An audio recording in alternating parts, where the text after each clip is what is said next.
Hi everyone. As you know, we've had a lot of different feedback from the audience. We have so many fans of Rabbi Mizrachi, and they feel as though the people who don't agree with some of the things you say just can't handle it.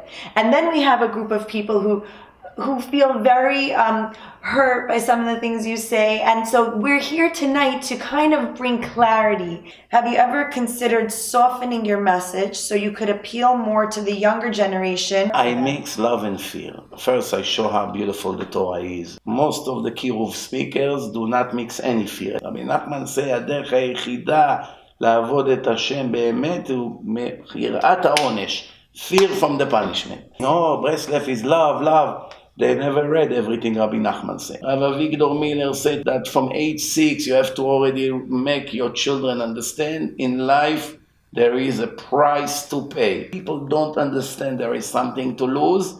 Very rarely you find someone that changed. I'll give you an example. In Ocean Park where recently they put a lot of cameras. People used to zoom here 60 miles an hour. Now everyone like turtle. Why? They don't want a ticket. Exactly. The only fear that bothers most of the people is fearing God. Because it's hard to quantify. Like, we understand what a camera on Ocean Parkway does, but it's hard to envision something that's so infinite.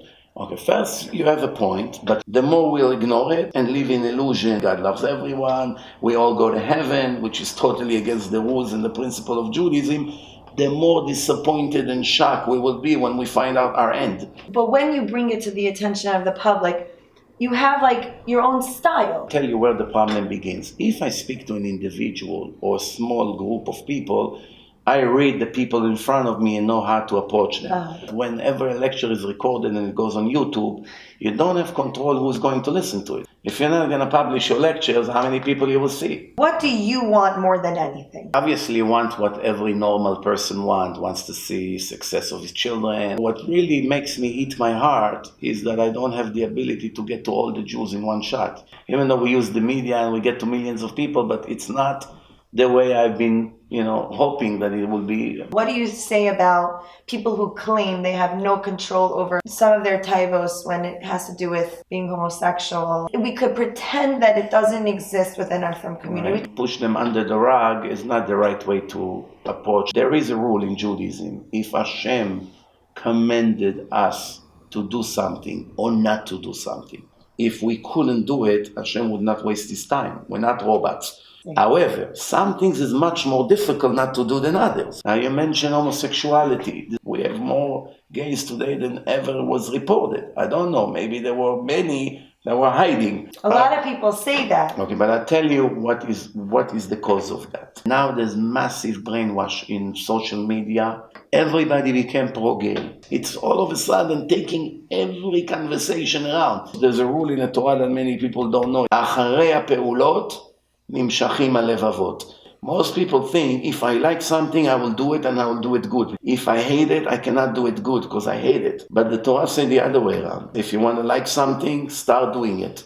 First time you suffer very much. Until 20, 30 times you did it, you begin to love it. Today, when they show it everywhere, and it's cool, every other person is already gay, many people in their subconscious think it's an achievement. The Torah is not a social document that is going to be changed like politician. However, how do we deal with this thing? We have gays that were from a very young age, they were very feminine. It's not a crime to be born a gay or to have gay feelings. So, as one thing, you decide to make scenes with a man. It's your problem between you and Hashem. But why do you have to publish it to the world? So just from what I understand, they experience a lot of hate from people, like their parents disown them, some people threaten their life, and they feel like if they speak up about it and they're proud, they don't mean pride like look at me, they mean if I can show other people that you don't have to live in fear, then we won't be a group of people who are under attack. Psychologically, you're probably right. We're not judging anyone. There's no execution today. There's no Bet HaMikdash. There's no Sanhedrin. None of the religious people have permission to raise his hand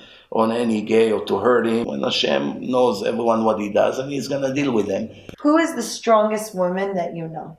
If I'll tell you my wife, then you would say, oh, he's kissing up, he's trying to be nice. I believe you. But I think that for a wife to allow her husband to go almost every night for 24 years, that's definitely one of the strongest women who deserve a lot of appreciation. But I also admire a lot of the converts. They left so much behind just to come to stick to Hashem. Those are the big heroes for me. This one might be a little bit more of a sensitive topic. Can you please ask him a question about his comments he's made in the past about wasting seed? In Shulchan Aruch, it says that wasting seed is the biggest sin, and it's written by the Ari HaKadosh. If a person did it when he dies, in his funeral, all the souls that should have been created from his seed, they come to rip him apart for not giving them a chance to be reincarnated to the world and have a tikkun. Someone has to wake up the people who does it and thinking it's nothing. Don't you think having such a high standard, you think that makes people feel closer, or that makes people feel I'm human, so I might as well not even try? I stick very carefully to the text. If Hashem wrote it as public information, that means every person must know it. When a postman delivers the letter, he's not interfering with the content on the letter. I have to represent it as it is.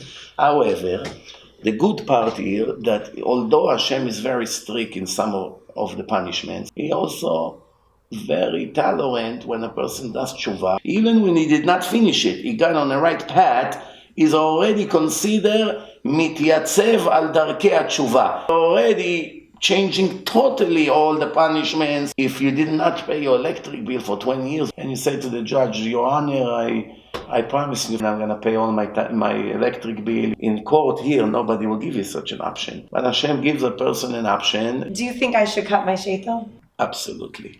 It's against the halacha. Those who allowed sheitel up to the shoulder? Yeah, but nowadays, shoulder length is very in style.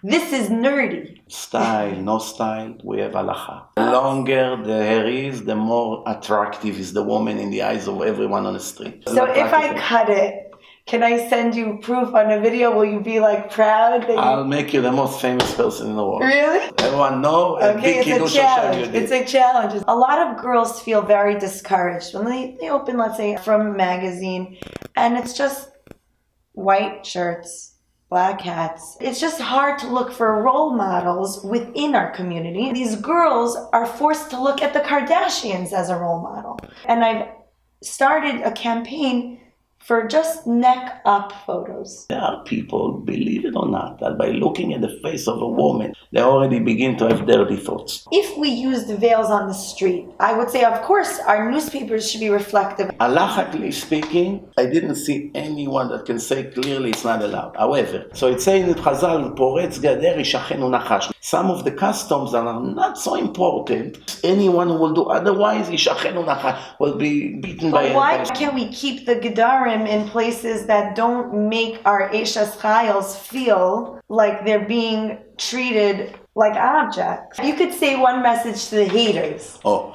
that's a very good question. Even simple things I read from the Chumash, like Mechalel Shabbat Mot Yuma, they go crazy. If you see a person who makes so many people become religious, you don't like his style, you don't like his face, no one told you to listen to me, I'm not charging. What is the urge to try to hurt? Sometimes people want to be famous on my back. And if you make up lies about the person, that's motzi shem ra, that's worse than murder. You murder his character, you can ruin his parnasa, his children, shiduchim. There are people who cut pieces from the lecture and put fake headlines. The rabbi say this. The rabbi compare women to a Coca-Cola bottle. Is that true? That none of it even comes near the truth. I could relate to that so much. I see things on my Instagram all the time where there's a lot of nuance and detail to what I'm trying to say. Right. Did you have this ability to not let the criticism hurt you right away? First few years I would take it very much into my heart. Today I'm actually honored. Some people feel bad about their behaving. They don't want to change. It's here to blame me. They're not going to start a direct war against Hashem. I speak for 24 years. I never made up one sentence from my own mind. I made a challenge to my listeners. If you find one time something that I say, I made it up, I'll give you a very generous reward. Those who hate me do not hate me. They hate Hashem. They hate the chief rabbis of the past generation who wrote what I say. Go to the Western Wall write a letter, put it inside, hit the wall to show Hashem how much you're angry at him, and leave me alone. Thank you very much. Yeah. Thank you so much for your time. Really appreciate No it. problem. Thank you.